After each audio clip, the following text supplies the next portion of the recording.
हम अपनी जान के दुश्मन को भी अपनी जान कहते हैं, मोहब्बत की इसी मिट्टी को हिंदुस्तान कहते हैं। राहत इंदौरी साहब का ये शेर उस तहजीब और उस एकता का प्रतीक है जिसने इस देश के दो संप्रदायों को, या कहें दो परस्पर विरोधी संप्रदायों को, जिनकी अधिकतर मतों में मतभेद रहते हैं, उनको जोड़ कर रखा। ये राहत इंदौरी साहब का ये शेर है, ये गंगा जमुनी तहजीब का प्रतीक है। लेकिन आज वही गंगा जमुनी प्रतीक राजनीति की भेंट चढ़ गई है। ऐसे राजनेता पैदा हो गए हैं इस देश में जिन्होंने इस तहजीब को खत्म करने की ठान ली है, और इसी के चलते आज ऐसे ऐसे कानून पेश हो जाते हैं जो हिंदू मुस्लिम एकता पर सीधा सीधा प्रहार करते हैं। हाल का मामला ही ले लीजिए। यूपी प्रशासन ने ये आदेश दिया कि मुजफ्फरनगर कांवड़ यात्रा मार्ग में जितने भी विक्रेता हैं, चाहे वो रेहड़ी वाले हों, चाहे वो ढाबा वाले हों, उन सभी को अपनी दुकान के नाम के आगे अपना नाम लगाना होगा, यानी प्रोप्रिएटर का नाम होगा उसके आगे, ताकि ये पता चल सके कि आपकी पहचान क्या है, आप किस मजहब से आते हैं। इस फैसले को बहुत से नेताओं ने, या फिर कहे विपक्षी दल के नेताओं ने, इसको हिंदू मुस्लिम राजनीति का भाग माना है और उस पर कड़ा प्रहार करा है। असदुद्दीन ओवैसी ने कहा कि सीधे सीधे हिंदू मुसलमान भेदभाव प्रकट करता है और इससे जो मुसलमान हैं उनके साथ में पूरी तरह से भेदभाव करा जा रहा है। ये कानून इसलिए लाया गया है, ये आदेश इसलिए जारी करा गया है ताकि मुसलमानों के साथ भेदभाव करा जाए उनसे, ताकि कांवड़ यात्री किसी भी तरह का सामान ना ले, उनके दुकानों पर ना जाएं, उनसे फल ना खरीदें, उनके ढाबे पर जाके खाना ना खाएं। ऐसे आरोप असदुद्दीन ओवैसी ने लगाए हैं। वहीं जावेद अख्तर ने कहा है कि इस तरह के फरमान तो हिटलर के राज में दिए जाते थे ताकि यहूदियों की दुकानों को चिन्हित कर दिया जाए ताकि उनका बहिष्कार करा जा सके। क्या ये कानून किसी भी तरह से किसी भी संप्रदाय के लोगों को या किसी भी संप्रदाय के कारोबारियों को बहिष्कार करता है? क्या सच में ऐसा है? इसके लिए देखना पड़ेगा, दोनों पक्षों को सुनना पड़ेगा। कई सारे नेता ये कह रहे थे कि हलाला जो सर्टिफाइड फूड्स हैं उनको बैन कर देना चाहिए। भैया, सर्टिफाइड हलाला जो चीज़ें हैं वो क्यों हिंदुओं को दी जाए? तो ये कई नेताओं का ये तर्क था कि भाई ये हमारा अधिकार है कि हमको पता रहे कि जिससे भी हम कुछ भी खरीद रहे हैं, चाहे वो फलाहार हो चाहे फिर ढाबे पे जाके कुछ खा रहे हैं, तो उसके बारे में हमें पता हो कि उसका मालिक कौन है, अब उस व्यक्ति का धर्म क्या है, अमुक फल की दुकान पर कौन सा व्यक्ति बैठा है, उसका मजहब क्या है। बात यह है कि आपको ये जानने की ज़रूरत क्यों पड़ रही है? क्या पहले कांवड़ यात्राएं नहीं निकलती थी? क्या सपा के राज में कांवड़ यात्राएं नहीं निकलती थी, या फिर कांग्रेस के राज में कांवड़ यात्राएं नहीं निकलती थी? आज तक तो कभी ये सवाल उठा नहीं, तो फिर आज ये सवाल क्यों उठ रहा है?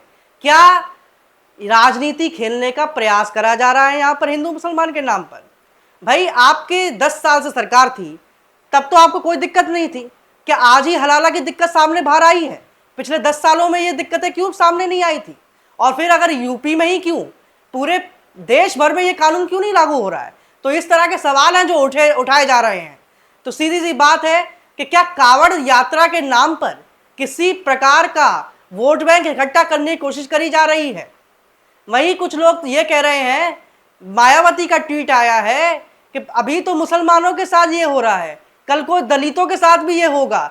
दलितों को तो अस्पृश्य पहले से ही माना जाता है, लेकिन अब ये हो रहा है कि जिस तरह से भेदभावपूर्ण हो रहा है कि एक मजहब से हम कुछ भी नहीं खरीदना चाहते, लेना नहीं चाहते, तो इससे क्या आप संदेश देना चाहते हैं? मान लिया कि आप सरकार की जो सोच थी इसके पीछे वो बहुत ही अच्छी रही होगी कि भाई पता होना चाहिए, अधिकार है लोगों का, लेकिन इसका संदेश क्या जा रहा है जनता के बीच में कि आप हिंदू मुस्लिम की राजनीति खेल रहे हैं, यह संदेश जा रहा है। और फिर इससे क्या क्या परिणाम इसके भुगतने पड़ रहे हैं लोगों को। एक ढाबा था जिसका नाम था बाबूजी ढाबा, उसका नाम बदलकर अब बाबू खान ढाबा कर दिया गया है। उसमें जितने भी वर्कर काम करते हैं सारे के सारे हिंदू हैं। और अब बताइए कि उनकी दुकान पर पिछले कुछ दिनों से ग्राहक नहीं आ रहे, ग्राहकों की संख्या कम हो गई है। मुजफ्फरनगर कांवड़ यात्रा मार्ग पर एक चाय वाला था, उस चाय वाले ने जब से अपना नाम बदला है, जब से उसको 10-15 दिन पहले नोटिस आया, उसके बाद उसने नाम बदला, उस 10-15 दिन से उसके पास ग्राहक आना बंद हो गया जब से उसने नाम बदला है। तो आप सोचिए किस तरह का भेदभाव करा जा रहा है। क्या आपने इसी के लिए नाम बदले थे? अब ये बताइए कि अगले 1 महीने तक ये किस तरह से अपना घर बार चलाएंगे? किस तरह से इनके बच्चे खा सकेंगे, किस तरह से इनके बच्चे पढ़ सकेंगे। इनके प्रति जो ये कानून ने ये भेदभाव करा है, इसका जल्दी से जल्दी निवारण होना चाहिए। ये जो फैसला लिया गया है, हो सकता है कि बहुत कुछ हित करने के लिए, कुछ लोगों का हित करने के लिए लिया गया हो, लेकिन बात ये इससे स्पष्ट होती है कि जिस तरह की घटनाएं सामने आ रही है कि भाई छटनी कर दी गई, मुसलमानों को निकाल दिया गया, जो कार्यकर्ता थे उसमें किसी ढाबे में कार्य कर रहे थे उनको निकाल दिया गया, अब उनकी रोजी रोटी कैसे चलेगी। तो ये सारी तमाम चीज़ें जो हैं सरकार को ध्यान में रखने की ज़रूरत है। वहीं कुछ लोग जैसे गिरिराज सिंह कह रहे थे कि खाली नाम बदला गया है, मिटाया तो नहीं गया है, लेकिन आपको नाम लिखने की ज़रूरत ही क्यों पड़ रही है।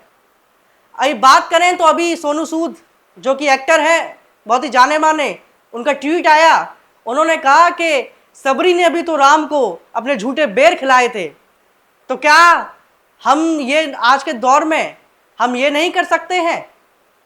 क्या हम इतने, हमारी सोच इतनी पिछड़ी हो गई है कि अब हम किसी धर्म को देखकर किसी से फल खरीदेंगे, या किसी ढाबे पे ये देखकर जाएंगे कि फलाने का मजहब क्या है? क्या ये ही हमारी अब सोच रह गई है? तो दर्शकों, मैं आपको बता देना चाहता हूं कि हम किसी पार्टी के पक्ष में या किसी पार्टी के विपक्ष में नहीं है। हमारा उद्देश्य है कि आप तक सारी खबरें पहुंचाना। हमारा उद्देश्य ये है कि आप जागरूक हों, आपके जो हित हैं वो हमारे हित हैं, क्योंकि आप जब तक जागरूक नहीं होंगे तब तक हमारा उद्देश्य पूरा नहीं होगा। और जिस तरह से ये पूरा मुद्दा चलाया जा रहा है, उससे साफ जाहिर है कि लोगों के बीच में कहीं ना कहीं किसी ना किसी तरीके से जहर घोला जा रहा है। बहरहाल, आप हमारे साथ जुड़े रहिए इसी तरह की खबरों के लिए। और आप यहाँ पर देख रहे थे न्यूज़ ट्यूब भारत, नए भारत की नई आवाज़।